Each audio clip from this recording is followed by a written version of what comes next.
क्या आपकी मजबूरी है आउटसोर्सिंग कंपनियां? क्यों आप आउटसोर्सिंग कंपनियों के माध्यम से नौजवानों को रोजगार देके उनके भविष्य को बर्बाद करने का आप क्यों प्रयास करते हैं? फिर जब मैं बार बार इस बात को लगातार 7-8 वर्षों से उठाता हूं, तो आपने पिछले ही सत्र में कहा था, आपके मुख्यमंत्री जी ने कहा, आपने स्वयं प्रेस किया था, संसदीय कार्य मंत्री जी ने, कि उत्तर प्रदेश में आउटसोर्स निगम बनेगा, जेम पोर्टल के माध्यम से नियुक्ति होगी, 3 साल से होगी, 16 से 20 हजार रुपए तक उनको न्यूनतम वेतनमान दिया जाएगा, आरक्षण का पालन किया जाएगा। तो मैं आपसे जानना चाहता हूं कि ये आपने सितंबर महीने में बात कही और आज आप किस महीने में बैठे हैं? तो आप अटकाते लटकाते इधर उधर करते न्यायालयों तक में युवाओं के भविष्य के साथ को बर्बाद करने के लिए आप तरह तरह के यत्न और प्रयत्न करते रहते हैं। और आप कहे थे इसी हाउस के अंदर कि कोई निकाला नहीं जाएगा। आजमगढ़ के अंदर राजकीय मेडिकल कॉलेज चकरपानपुर में 100 से ज्यादा आउटसोर्स कर्मचारियों को बाहर का रास्ता दिखा दिया गया। आज वो 7-8 महीने से आंदोलनरत हैं, उनकी बात को कहीं सुनी नहीं जा रही है। तो मान्यवर, आप अपनी ही बात पे अधिक नहीं रहते। आपने कहा कैशलेस इलाज होगा, उनको सामाजिक सुरक्षा भी दी जाएगी और हर 1 से 5 तारीख तक उनको उनके सीधे खाते में रुपया चला जाएगा। कुछ प्रश्न आज 5 लाख से ज्यादा मानवर है तो बहुत ज्यादा। आप पूछ लो। मैं सरकार से पूछना चाहता हूं कि इन्हें आप क्यों नहीं कर्मचारी मानते, क्यों नहीं संविदा और आउटसोर्सिंग के लोगों को आप नियमित क्यों नहीं करते? और आपके उत्तर प्रदेश के अंदर आज समान काम के लिए समान वेतन, जिन सरकारों को आप भ्रष्ट कहते थे, उन सरकारों में सफाई कर्मी 44,000 रुपया पाता है और आप जो बहुत बड़ी सरकार बनाते हो, राष्ट्रवादी कहते हो, उसमें आप 8 से 10 हजार रुपए पे उसको मानदेय दे रहे हो। इससे ज्यादा घुटन क्या हो सकती है? मानवर, आपने आज समय सीमा बनाई है। मैं एक कविता के माध्यम से मैं एक आपके पीठ के सामने 4 लाइनें सुनाना चाहता हूँ। हमारे राष्ट्रीय अध्यक्ष अखिलेश जी ने संसद में कहा था, मैं आपकी पीठ के सामने कह दूं। मानवर, सुनते हैं पहले मन में हर ऋतु में बहार गाती थी, कलियों का तो कहना ही क्या, मिट्टी में खुशबू आती थी। ये भी ज्ञात हमें उपवन में कुछ ऐसे भौरे आए थे, सारा चमन कर दिया मरघट, अपने साथ जहर लाए थे। लेकिन अगर चमन वाले ही भौरों के रंग ढंग में अपनाएं, माली तुम ही फैसला कर दो, दोषी हम किसको ठहराएं। माली तुम ही फैसला कर दो, दोषी हम किसको ठहराएं। संसदीय कार्य मंत्री जी, आपसे सकारात्मक उत्तर की प्रतीक्षा में उत्तर प्रदेश का आउटसोर्स कर्मचारी आपके उत्तर का इंतजार कर रहा है। मुझे उम्मीद है कि आप ऐसा उत्तर देंगे जिससे उनके जीवन में खुशहाली आएगी। उत्तर माननीय मंत्री जी, जो प्रश्न पूछा उसका उत्तर दीजिए, शायरी नहीं करें। माननीय अध्यक्ष जी, आपने कोई सवाल तो किया नहीं माननीय। चलिए, धन्यवाद। और जहां तक नियमित करने का सवाल है माननीय, तो आउटसोर्सिंग के क्षेत्र में 3 शासनादेश, एक 2010 की निवर्तमान सरकार ने जो जारी किया मान्यवर, वो भी शासनादेश ये कहता है कि आउटसोर्स के कर्मचारी को हम नियमित नहीं कर सकते।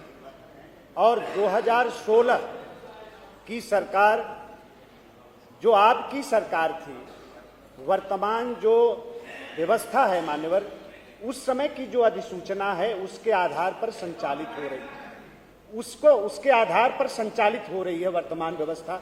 अभी मान्यवर, जो सितंबर में जो तीसरी व्यवस्था हमारी सरकार ने लाई, जो कारपोरेशन बनाकर जो आउटसोर्स के कर्मचारी हैं, जो उनके तरफ से तमाम शिकायतें आती थी मान्यवर, माननीय सदस्यों के तरफ से भी तमाम शिकायतें जो आती थी मान्यवर, सरकार ने उसका संज्ञान लिया और कारपोरेशन बनाने का निर्णय लिया मान्यवर, कि ताकि इनके साथ वही बता रहे हैं, वही बता, कोई हक तलफी न हो, इनके साथ कोई बेईमानी न हो मान्यवर। उस आधार पर आज की तारीख में हम आगे बढ़ रहे हैं मान्यवर। और माननीय उच्च न्यायालय के भी आदेश है मान्यवर, माननीय उच्च न्यायालय के भी आदेश है मान्यवर, हम उसका पालन कर रहे हैं। और आपके माध्यम से माननीय पूरे सदन को मैं अवगत कराना चाहता हूं कि अभी दिल्ली की सरकार, माननीय श्री मोदी जी की सरकार ने 4 कोड लाने का निर्णय किया है मान्यवर, और बहुत ही कम समय में श्रम जो श्रम सेवाएं हैं मान्यवर, उसमें बड़ा परिवर्तन आने जा रहा है मान्यवर। आगे और भी बदलाव मिलेंगे। बाकी कारपोरेशन के बारे में जो हमने पिछले सदन में कहा था, उसका हम पालन कर रहे हैं और एक भी आउटसोर्स के कर्मचारियों के खिलाफ कोई हक तलफी नहीं होगी, उनके साथ कोई बेईमानी नहीं होगी। हमारा निगम जो कहता है उसके आधार पर हम व्यवस्था को आगे बढ़ाएंगे। प्रश्न संख्या 5 श्री सर्वेश सिंह। माननीय नेता प्रतिपक्ष, मंत्री जी से जानना चाहते हैं, आउटसोर्सिंग कर्मचारी एक एजेंसी के द्वारा लाए जाते हैं और जितना आप वेतन देते हैं उन्हें 14,000, उसमें 4,000 वो कंपनी ले लेती है, 10,000 उनको देती है। क्या जब तक आप ये कॉर्पोरेशन नहीं बनाएंगे तब तक ये व्यवस्था करेंगे कि जो पैसा आप कंपनी को देते हैं वो सीधे पैसा उन कर्मचारियों को देने का कष्ट करेंगे?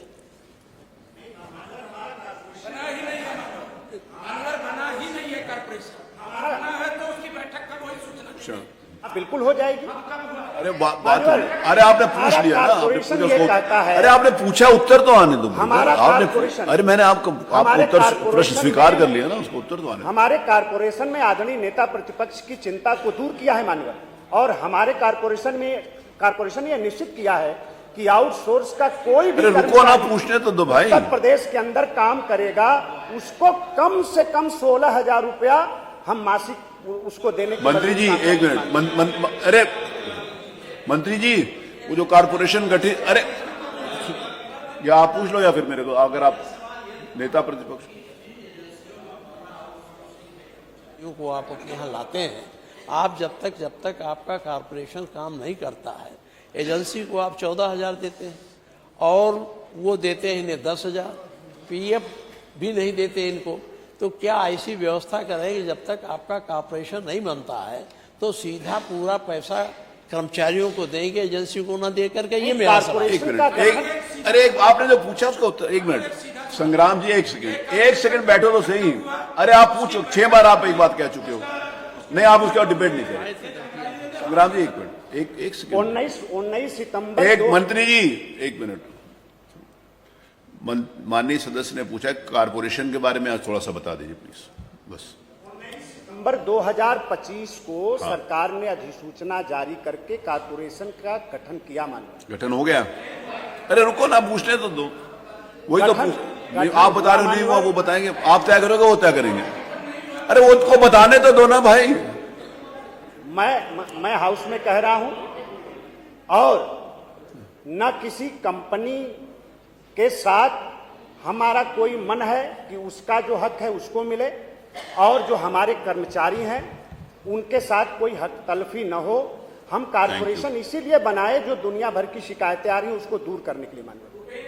कारपोरेशन का जो प्रारूप है वो भिजवाइए। ठीक माननीय, धन्यवाद। अरे पहले बोला था भिजवा देंगे। ये आपके मूल प्रश्न से नहीं है, हम आपको भेज देंगे। प्रश्न क्या आपको भेज देंगे?